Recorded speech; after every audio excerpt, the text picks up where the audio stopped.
Part 9. Some complications, or correption and Attic correption.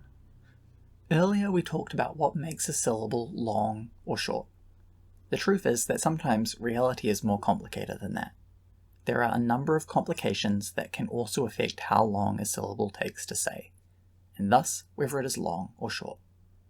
Today we'll look at two of the most common complications, but if you want to learn more, you can read all the gnarly details in the books about metre by Martin West.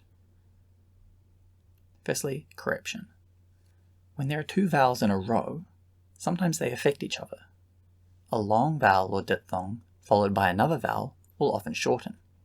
Here are some examples from the start of the Odyssey.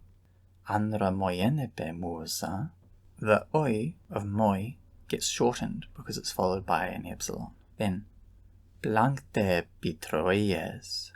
The eta of plankte is shortened because it's followed by a vowel, epsilon. Sometimes this can happen within words too, and it nearly always happens when kai is followed by a vowel. Next is what's called Attic correption. It's also known as mute plus liquid.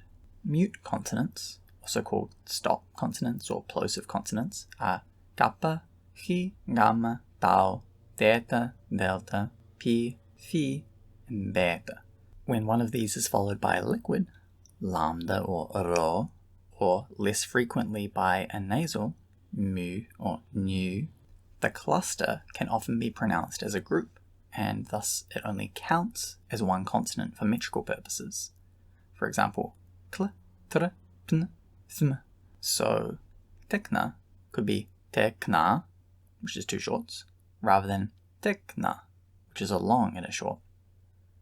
Different kinds of poetry vary in how they treat these combinations.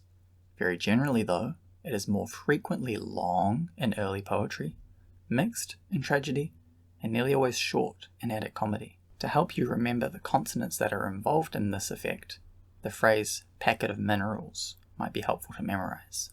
These are just two of many different effects that can change how syllables are treated in poetry. It's good to be aware that there are others that you can go find out about if you need to.